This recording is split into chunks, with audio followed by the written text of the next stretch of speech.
I just don't know what to say because I'm filled with so much fear. Even though I would like to intervene, even though I am seeing things that I do not agree with, but the fear of being made an example of, the fear of being called out, the fear of being used as an example, that is what keeps me watching from the sidelines. We are represented. We are represented. We are represented. Welcome to Represented, the podcast. I'm Aniki Shuru, racial equity coach for online business owners who want to be intentionally inclusive by building a business that is racially equitable. I created this podcast to normalize a conversation around racial inclusion so that fear is no longer the barrier that gets in the way of doing this work. This isn't about perfection, it's about progress. Whether you're taking your first steps or you're well-versed in the journey towards racial equity, this space is for you. So welcome home, friend. Let's get started. From coast to coast, around the globe, we are represented. We are represented. We are represented. Hey, welcome back. Welcome back to another episode of Represented Podcast. Lately, I've been thinking about credible sources, especially when it comes to this work of inclusion. We are living in a time when so many people have platforms, and with that comes multiple opinions. And I don't know about you, but it feels like the volume of information is greater than it's ever been. And that has made the work of finding credible sources a lot harder. More content often means less clarity, which I feel leads to overwhelm. How do you actually decide, number one, who to listen to? How do you decide whose voice gets to shape your thinking and the way you talk to your community, especially about matters to do with race? For me, it comes down to vetting sources, and when you do it well, it actually becomes a practice. And I've been doing it for quite some time now that it's just kind of second nature now. But it has to be led by something. And for me, that something has always been my values. So today, I'm walking you through the 4 values that guide me when I'm trying to decide whether a source is credible or not. The values that lead me are number 1, love. I know you're probably thinking, oh, Annie, how does love apply in all of this? Stick with me and you will see clearly. Number 2, nuance. Number 3, transparency. And lastly, but really, really importantly, motivation. Inside those 4, we are also going to cover where to find good sources, why context matters, why you have to read across difference. That's right. And why identity on its own is really not a sufficient test. So, identity. So, if somebody identifies as Black, that doesn't necessarily make them the most qualified or the most credible in this work. So remember back in, I think it was episode 103, I spoke about journaling, the practice of journaling. And I said that it is a practice of discernment. It's how we pay attention to what is happening inside of us. What I want to talk about today is the same skill, but it's turned outwards, how we pay attention to what we are taking in. Because if the inside is not tended, our work suffers. And if the outside is also not tended, our work is shaped by voices we never consciously chose in the first place? So let's begin with the first one. Value number one, love. This one is the biggest one of the four, and it's the one I lead with. This work in a bigger way, and if you've been doing it for a while, you will know it's about healing. And love, I believe, is the fabric that gets us across to the other side. Love is what keeps us there. Love is what helps us keep growing because we never truly arrive. This work of being racially equitable, it's a constant evolution. So when I look at a source, the first question I ask myself is whether their work is grounded in love, the kind of love that calls people in. Reverend C.T. Vivian, who was an aide to Dr. King, once said, when you ask people to give up hate, then you've got to be there for them when they do. And I can't imagine that being done without love. A source grounded in love is pointing the listener toward their highest self. They are inviting people into the work. They believe the people on the other end of their content are capable of growth. You can feel it in the way they teach, the way they make room for mistakes. They make space for learning out loud. They make room for the listener to actually be a person. A source not grounded in love is more often than not calling people out. And I'm not saying that everybody who calls people out is doesn't have love. That's not what I'm saying. But I want you to hear me when I say this. Not a source not grounded in love is more often than not calling people out, cataloging failures, building authority on the back of other people's worst moments. And you can feel that too. The content might be technically accurate and still leave you feeling smaller than you started, plus feelings of fear that keep you watching from the sidelines. And I've seen this a lot, especially when, students enroll to work with me and they're like, I have sat on the sidelines for so long and I've been a bystander and I still am a bystander because I just don't know what to say because I'm filled with so much fear. Even though I would like to intervene, even though I am seeing things that I do not agree with, but the fear of being made an example of, the fear of being called out, the fear of being used as an example, that is what keeps me watching from the sidelines. But one of the things, and even the voices that has shaped my thinking on this more than any other, this whole idea of calling in has been Loretta J. Ross. If you have not watched her TEDx talk on calling in, you need to do that ASAP after you finished listening to this podcast episode. She's also written a book on it, Calling In, How to Start Making Change with Those You'd Rather Cancel. I haven't read it, but I cannot wait to get my hands on a physical copy. I just love how she teaches and how she brings us back to the idea of love.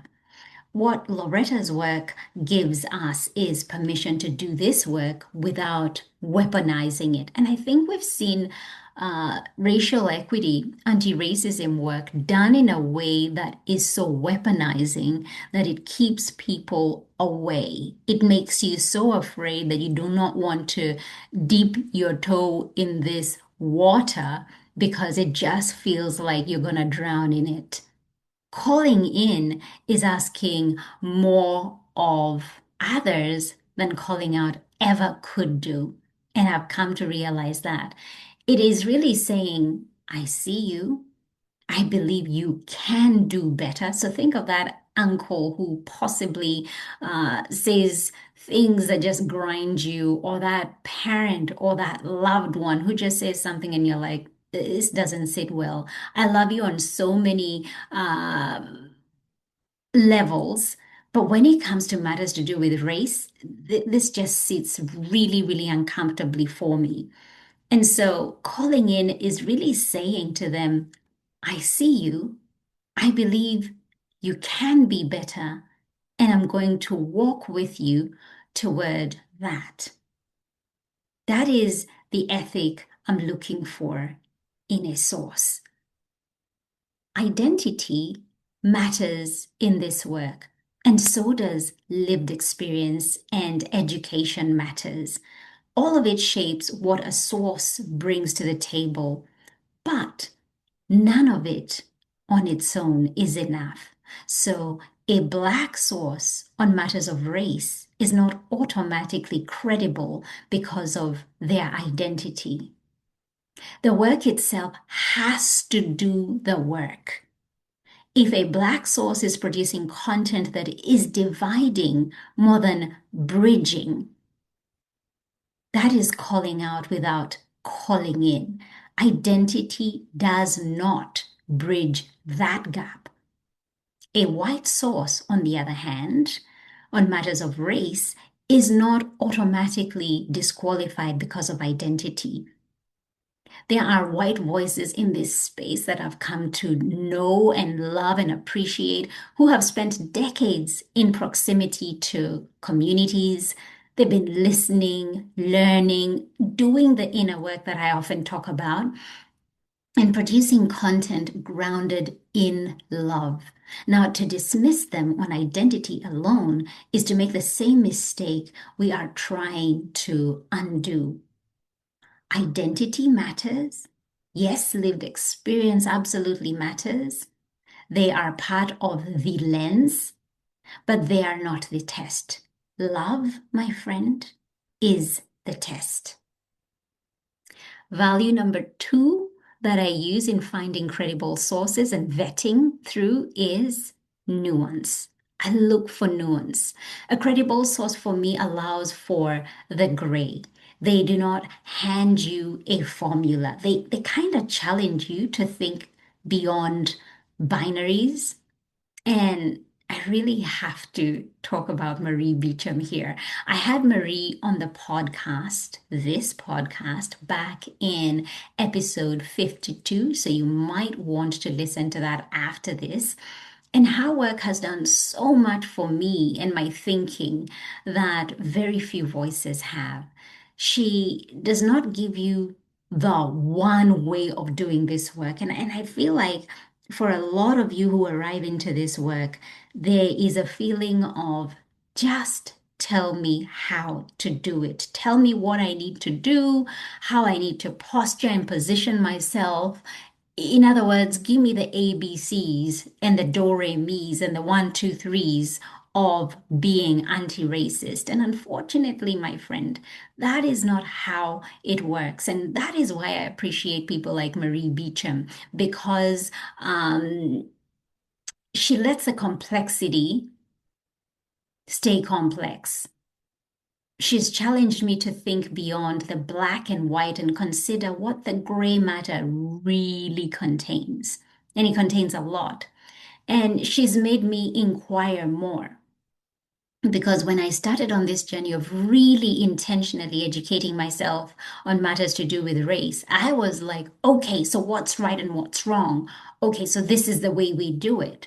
But through learning from her and following her, she's not let me settle for the easy answer, whereby this is it, and kind of sitting on that. And I've come to realize that's what nuance does. It doesn't offer you one angle and point you to the right saying, take this, take the right side, or, take a left here. Um, it doesn't tell you that this is the direction to take. And a lot of content on race and inclusion is built on you taking that one direction, reducing the conversation to a single right answer. This is the only way to think about it. These are the right people to follow. These are the wrong people. This is the script you say. This is the script you do not say. The content gets popular because it gives you a path to take and it feels like you are on the right track. But the more you look into matters of race, in this country, here in Australia, and in other countries, race is really complex. It is contradictory in places. Often it carries tension that does not resolve neatly. It's not a nice, neatly packaged box. No. A source who reduces all of that to a clean answer is not really giving you the truth. They're giving you something that's really it's a product. Whereas a source with nuance, I have found, does the opposite. They show you the contradictions, they sit with the tension, they say, this is what I think, and here is where I'm still wrestling with this. They make you a more careful thinker, not a more certain one. Like it just allows you to begin to think for yourself and to use critical thinking. And I believe I did an episode on critical thinking early on when I started the podcast. And maybe I might link that in the show notes about how to be a critical thinker. This is also where I have to talk about reading across difference because nuance is not just a quality of the source, it is a quality of you, the reader. If you only ever read people who already agree with you, your thinking gets thin. And I was one of those people who, okay, who are the people I agree with? I'm going to read their content, and it's going to solidify my beliefs. But what I did begin to realize was I began to lose the muscle of carrying my position against pushback. You stop being able to articulate why you believe what you believe because you're just in a crowd of sameness. So I want you to read people you disagree with regularly, not every voice on every topic, but enough to keep you, thinking, enough to keep things kind of moving. When you do this, one of two things happens. Either your stance gets really sharp because you finally see what you're pushing back against, or your stance gets challenged in a way that it probably needed to be in the first place. Maybe they have a point. Maybe the truth is more complicated than the version you were siding with. Both outcomes are good. I do want to draw a line here because this idea can get misused. Reading across difference is not the same as platforming people who deny other people's humanity. So I'm not saying go and listen and spend time on people who are doing things that are harmful. That's not what I'm saying. Because it is not the same as platforming people who deny other people's humanity. There's a difference between a perspective that challenges your thinking and content that exists to dehumanize. And we know that. The first is, iron is sharpening iron. But the second, we know it's just harmful. So know the difference, right? And then number three, the value that I use to find credible sources is transparency. A credible source says, don't take my word for it, go and check. Disagree with me, even, so we can have a deeper conversation. They invite challenge. They show they're working. It's like an equation, a mathematic equation where they're showing you how they got to where they are. They do not treat their position as gospel. And this really matters because so much of the content we consume online is delivered with so much absolute. I mean, just spend some time scrolling on social media, spend some time, on Instagram, TikTok, whatever is your go-to. And the information that we're given, especially information that is from an educating lens, it always comes across as absolute with certainty.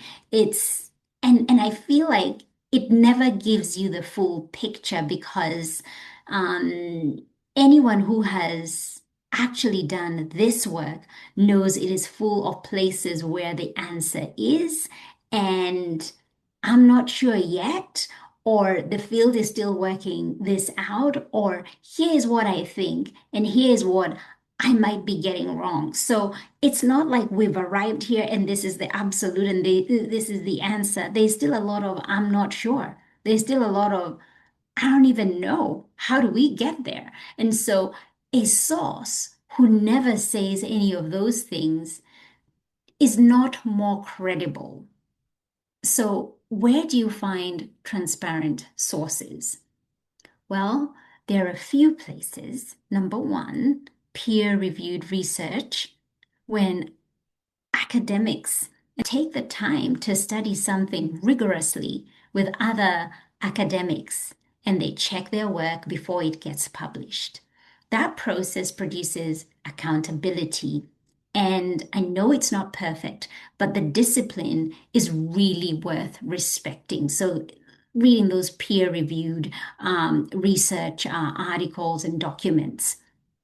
Another way is organizations doing the work on the ground, the people running programs, tracking outcomes, sitting with communities. In Australia, that means First Nations led organizations. It means the Australian Human Rights Commission. It means community legal centers and the people who were already in this work long before any of us showed up. Another place where you can find transparency within your sources is journalists, not necessarily opinion writers or reporters, but the ones who've spent years covering one issue and knowing it from many different angles. And I think writers like Isabel Wilkerson add so much when it comes to just giving us information that has been tried and tested, somebody who has really spent their life researching and trying to get to the truth and comparing different aspects and delivering that to us. Another way is through primary documents, the actual report, the actual Royal Commission findings, the actual policy. So much of inclusion conversation is downstream of documents very few people have actually read. And so read them. And also personal essays from people writing their own lived experience. But I will caveat and say that lived experience, though it is real knowledge, it is one person's experience. And so that doesn't necessarily mean because this happened to this person in this way, it's happened to every single person who might identify in the same way. And so you kind of treat it as okay, this is giving me a window into the issue, but it's not a roadmap. It's just giving me a window. Inside transparency is also the question of context. And I really want you to lean in as I share about this because every source you encounter is shaped by so many things, myself included. So, shaped by their education, location, lived experience, their faith, their belief system, politics, the audience they're writing for, or the audience they're educating. Like for me, primarily, this is online business owners, coaches, consultants, creatives. So my lens is more towards that. And so a transparent source names that. I'm always saying, who is this for? Who's this information for? They tell you that is their lens. Your job as a listener is to know the lens so that you can read the work clearly with the lens in mind, right? The fourth value, the last value that I kind of sift through, is one that for me really ties this practice together, and that is motivation. Why is this source doing this work? This is a question I come back to over and over because the same content can come from completely different motivations, and the motivation will tell you a lot about whether the source is in it for the long haul. Is it for the money? Is it for the popularity? Is it because race is the topic of the season and they have a course to sell? Or is it for the long haul? A source whose motivation is the trend tends to leave when the trend leaves. When the work gets hard, when the audience gets smaller, the content stops getting as many likes as it once did, and many of them, they just kind of move on.